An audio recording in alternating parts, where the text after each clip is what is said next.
Viewers, বিশেষভাবে দৃষ্টি প্রত্যাশা করছি সিনেমা মাধুরীতে। সিনেমা আর মাধুরী এই দুইটি শব্দ এক জায়গায় করলে সকলের দৃষ্টি কেড়ে নেওয়া কোনো বিষয়ই নয়। আপনাদের দৃষ্টির নাগালে সিনেমা সকল মাধুরী উপহার দিতে আমি সাবিরা হোসেন থাকবো আপনাদের সাথে পুরো সময়টা জুড়ে।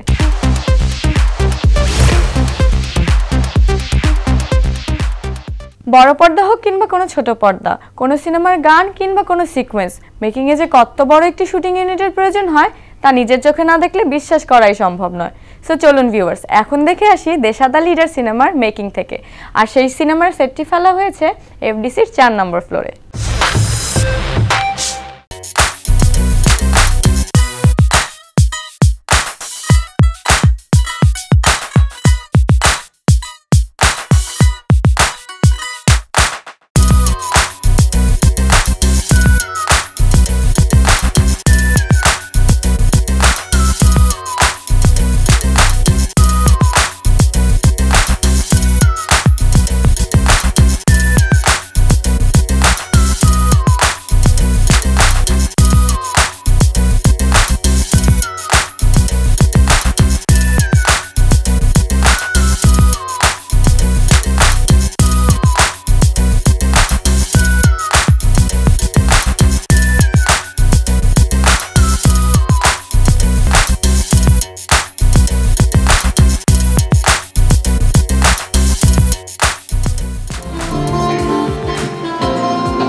হ্যালো, আমরা এখন আমার আর্টিস্ট কই? না, আমার আর্টিস্ট ওদিকে শর্ট দিচ্ছে, এটা হবে না। এই সবাই ডিস্টার্ব বুঝছেন। এই আমরা এখন শুট করছি, আপনারা সবাই দেখে রাখেন, এটা কিন্তু ক্রোমা। আমি কিন্তু এখন এই যে গাড়ি চালাচ্ছি, কিন্তু আমার গাড়ি আসলে অ্যাক্সিডেন্ট হওয়ার কোনো সম্ভাবনা নেই। একটা ইঞ্চিও চলে না। ওকে, চলো। দেশাদা লিডার আপন এন্টারটেনমেন্ট প্রযোজিত, জাজ মাল্টিমিডিয়া পরিবেশিত এবং তরুণ পরিচালক সৈকত নাসির দ্বারা পরিচালিত এই প্রথম আমরা যাকে নিয়ে আসছি শিপন এখানে নায়কের চরিত্রে অভিনয় করেছেন এবং আমাদের তারেক আনাম সাহেবও আছেন। দেশাদা লিডার নতুন প্রজন্মকে নতুনভাবে দেশপ্রেমের উদ্দীপনা যোগাবে, এটাই আমার আশা এবং দর্শকরা এই ছবিটি দেখে খুব এনজয় করবে। দেশপ্রেমের উপর ভিত্তি করেই এবং সাংবাদিকদের চরিত্রটা এখানে ফুটিয়ে তুলছে এবং মাহি এবং ছবিটা যে খুব সুন্দর করেছে, আমি এটা ট্রেলার আমরা অনেক আগে এটা ইন্টারনেটে দিয়েছি, আপনারা হয়তো দেখেছেন এবং ছবিটা তরুণ প্রজন্মের দেশপ্রেমের উপরেই এই ছবিটা করা হয়েছে। ভিউয়ার্স, দেখলেন তো এক মুঠো মাধুরীর সাথে কত বড় একটি শুটিং ইউনিটের প্রয়োজন হয়। সো চলুন এখন ঘুরে আসি এডিটিং প্যানেল থেকে, দেশাদা লিডার সিনেমার এডিটররা কে কিভাবে মাধুরী মাখাচ্ছে।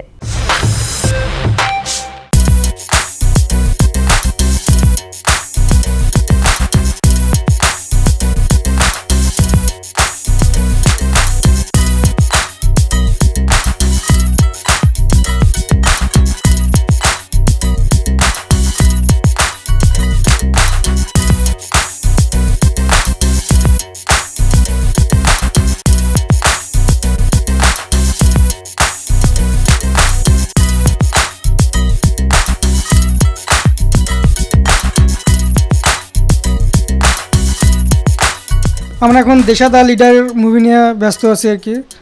এটা আমরা দিনরাত মিলে আর কি কাজ করতেছি, অনেক পরিশ্রম করতেছি এই মুভি নিয়ে।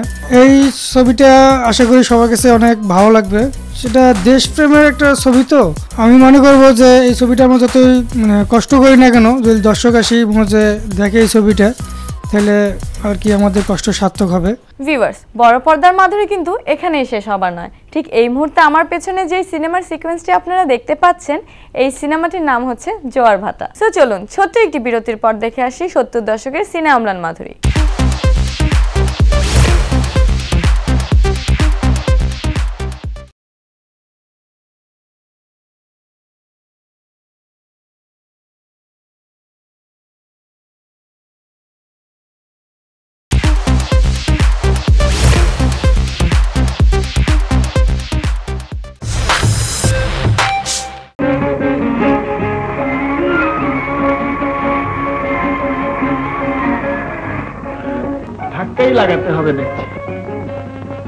মুশকিলে ফেলে দেখছি। বসুন স্যার, দেখি দুই লোক পাওয়া যায় কিনা। ও ভাই, একটু এদিকে এসে গাড়িটা ধাক্কা দিয়ে যাও না। শালা কলের গাড়ি কেমন জব্দ।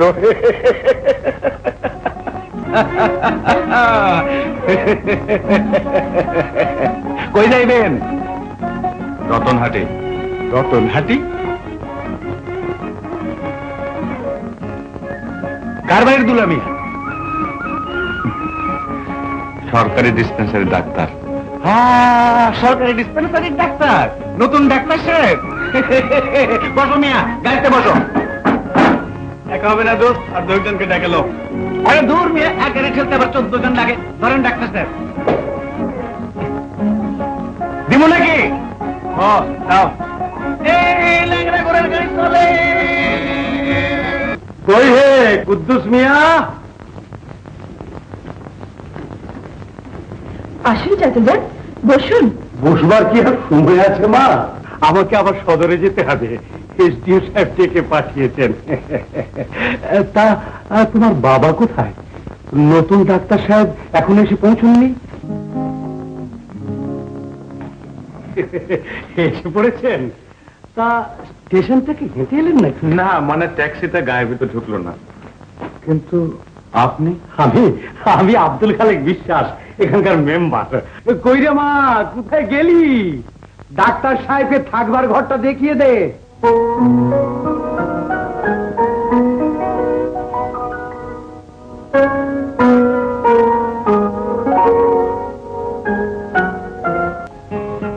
আসুন।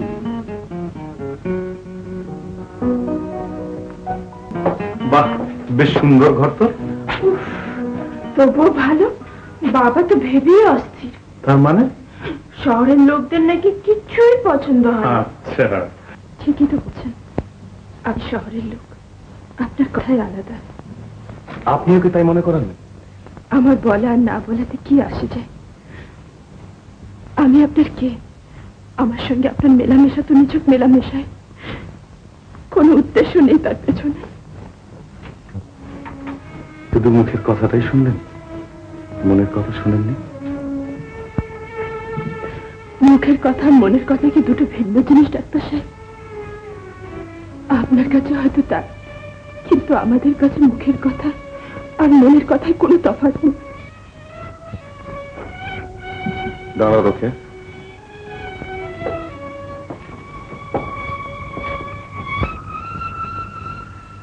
আমাকে পর বলে যদি দূরে সরিয়ে রাখতে চাও তো রাখো, কিন্তু আজ সমস্ত সন্দেহ অবিশ্বাস ঘুচিয়ে তোমাকে ছুঁয়ে বলছি, তোমাকে আপন ভেবেছি বলেই তোমার চোখে চোখ তুলে চেয়েছি। রোকে, যদি ভালো করে আমার চোখে চেয়ে দেখ, তাহলে দেখতে তোমারই ছায়া পড়েছে এই নয়নে। আমি ডাক্তার সাহেব নই, আমি শহরের লোক নই, আমি তোমার কাছে শুধু একজন মানুষ। রোকে,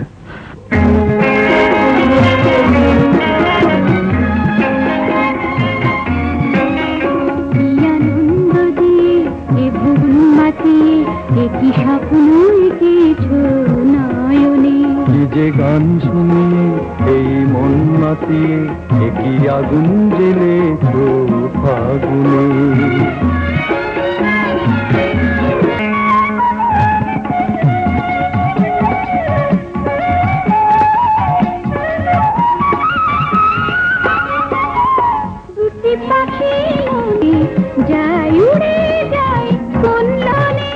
যেদিকে চোখ যায় যাক না চলে, হারিয়ে যাব এই দুজনে।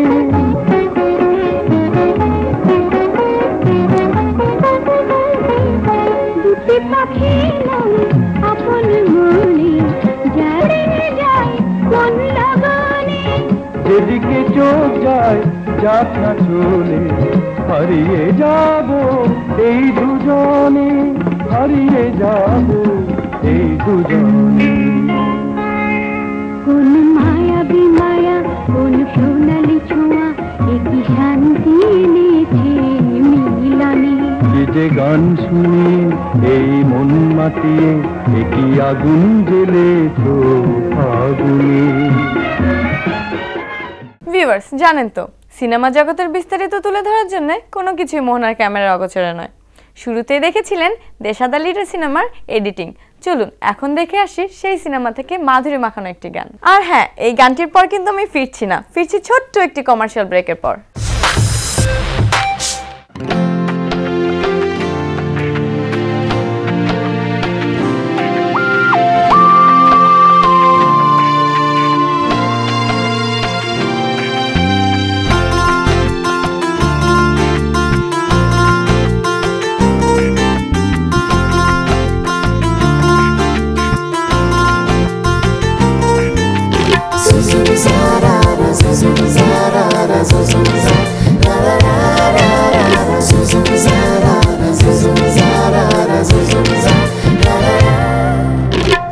কত রঙের হাত ছানি, কত জনের খবর জানি, তোমার মনের রং তুলিতে আমি যে হয়েছি রানী।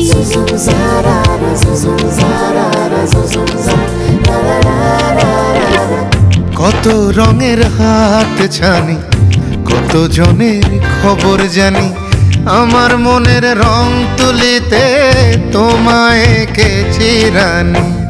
আমার প্রিয় সাদা কালো, হাজার লোকের ভিড়ে তোমায় বাসি ভালো, তোমায় বাসি ভালো।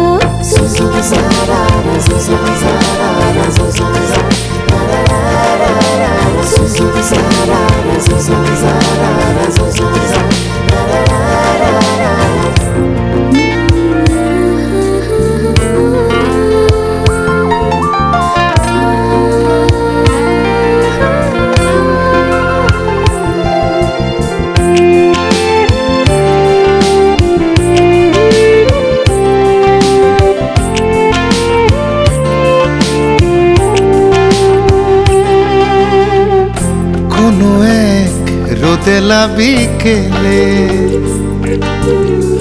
হাওয়ার মতো কাছে এলে, হায় কোনো এক রোদেলা বিকেলে হাওয়ার মতো কাছে এলে। সব কিছু ফেলে সোনালি বিকেলে, সব কিছু ফেলে সোনালি বিকেলে, মন তোমাতে হারালো।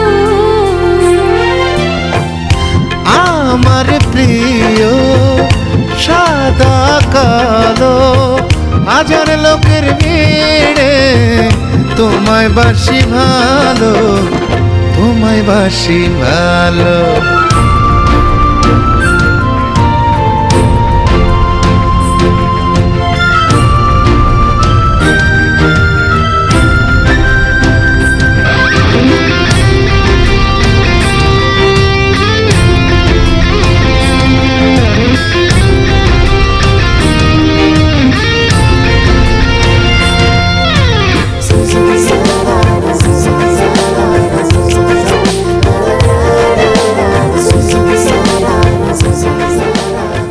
কত রঙের হাত ছানি, কত জনের খবর জানি, তোমার মনের রং তুলিতে আমি যে হয়েছি রানী।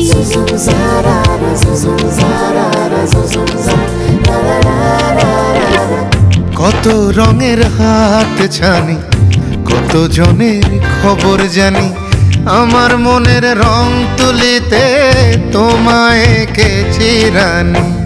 আমার প্রিয় সাদা কালো, হাজার লোকের ভিড়ে তোমায় বাসি ভালো, তোমায় বাসি ভালো, তোমায় বাসি ভালো।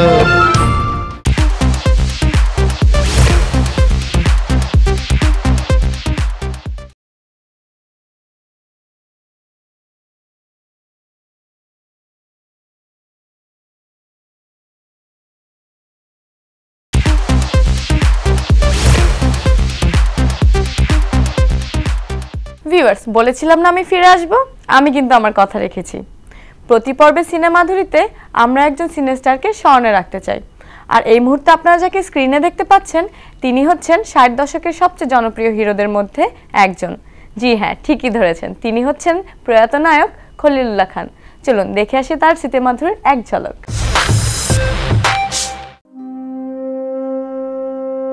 খলিলুল্লাহ খান 60-এর দশকের বাংলাদেশের অন্যতম জনপ্রিয় নায়কদের একজন। চলচ্চিত্র মাধ্যম ছাড়াও টেলিভিশনেও অভিনয়ে জনপ্রিয় এই নায়ক। 1959 সালে সোনার কাজল ছবিতে প্রথম অভিনয় শুরু করেন তিনি। ফিল্মে আসার আগে বেশ কয়েকটি নাটকেও অভিনয় করেন। ফিল্মে আসার ব্যাপারে প্রযোজক মাসুদ চৌধুরীর কাছ থেকে সহযোগিতা পান। তার সহযোগিতায় জহির রায়হানের সোনার কাজল ছবিতে নায়ক হয়ে যান খলিল। কি হয়েছে তোমার? কে মেরেছে তোমাকে? সরকার। তুমি নায়েবকে নিয়ে আজাদের বাড়ি যাও। 1974 সালে উৎসর্গ এবং এখানে আকাশ নীল ছবি দুটির মাধ্যমে খলিল চরিত্রাভিনেতা রূপে আত্মপ্রকাশ করেন। এস এম পারভেজ পরিচালিত বেগানা ছবিতে প্রথম খলনায়ক হিসেবে খলিল অভিনয় করেন। দুটি ছবি প্রযোজনা করেছিলেন তিনি, একটি সিপাহী, অন্যটি এই ঘর এই সংসার।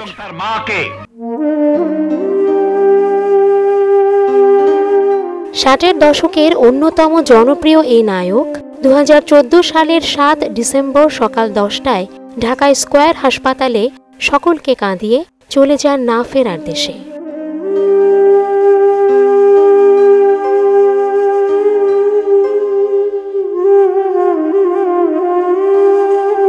বিখ্যাত ব্যক্তিত্ব, উনি আমাদের ছেড়ে চলে গেছেন। আমরা একজন পিতৃতুল্য মানুষকে হারালাম। আমি আশা করব এবং সবার কাছে অনুরোধ করব, দেশবাসীর কাছে অনুরোধ করব সবাই যাতে ওনার জন্য দোয়া করে এবং ওনার চিকিৎসার ভার আমাদের মাননীয় প্রধানমন্ত্রী নিয়েছেন এবং সেইভাবে এটা চিকিৎসা চলছিল এবং টোটাল দায়িত্বে উনি আজকে সকাল পর্যন্ত ওনার খোঁজ নিয়েছেন। আমরা একজন বিখ্যাত অভিনেতাকে হারিয়েছি, একজন পিতৃতুল্য মানুষকে হারিয়েছে। সো ভিউয়ার্স, এখন সময় হলো দেখে আসার রাজধানীর কোন কোন সিনেমা হলে কি কি সিনেমা চলছে। Let's have a look.